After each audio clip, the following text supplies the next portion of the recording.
132 miles per hour. Copano Village, 125 miles per hour. Aransas Pass, 109. Rockport, 108. We're still hoping to hear from crews in the Rockport area as well as Port Aransas. We have Emily Hamilton making her way in that direction. But here in Corpus Christi, our peak wind gusts officially out at the airport about 63 miles per hour. And that's why we're not seeing a lot of huge structural damage. Most of the buildings and homes securely built were able to withstand that type of wind, but this is the category where it becomes a different story. Now you can see this hurricane is still swirling and moving up out of our viewing area. We are seeing another swath of rain, so we're not quite done with it yet. But as far as the heaviest rainfall, big thunderstorms, that's occurring up along the upper Texas coast. Some of those showers, the remnants of that eye moved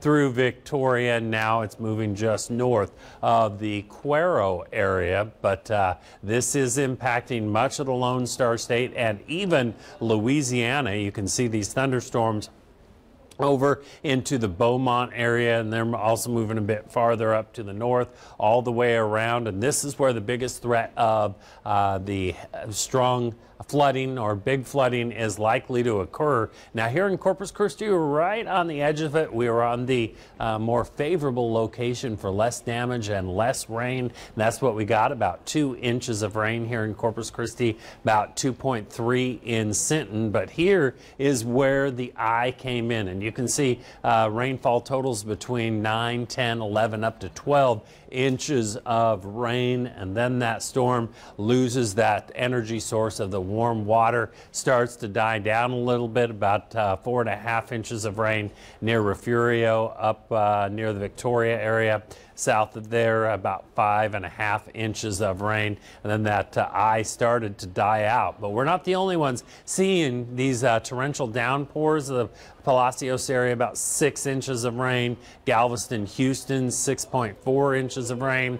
North of Victoria, also about 3.5 inches of rain. But look at this big, heavy swath right here, and this is right in between I-10 and 290, the corridor that goes from Houston up to Austin, and the corridor from San Antonio to Houston. These are also some very big numbers, and we're going to continue with the possibility of seeing more heavy rain as we move throughout the weekend, and some areas could get another 10 inches or more.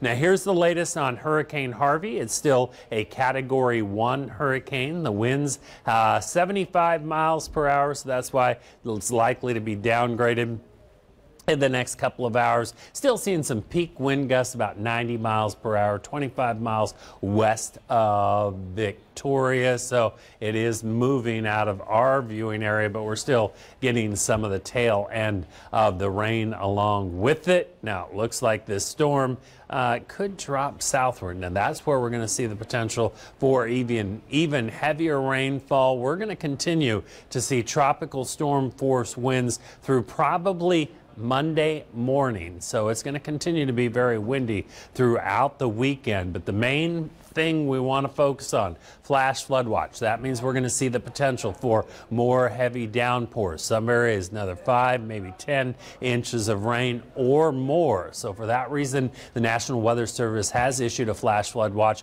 That's through Tuesday evening for most of the coastal bend, with the exceptions of Brooks and Kennedy County. And this is why the future tracker indicating very heavy rain from Corpus Christi, San Antonio, Austin to the Houston area. This is the advertised spot that we've been talking about for the past several days, that it's going to see the potential for catastrophic flooding. Well, we've seen some of the heaviest rainfall, and if more comes down with the ground saturated, that's when we're really going to start to see some big problems with that. And if that storm continues to drop back down, that's when we'll be under the gun again, but most of it has moved to the north at this point. Here's a look at our 7-day forecast. Flash flood watch today, tomorrow, then into Monday. Harvey expected to become a tropical storm this afternoon, and we'll continue with the chance of scattered isolated showers through the remainder of the work week. Drew, Priscilla. Okay, Tom, thank you.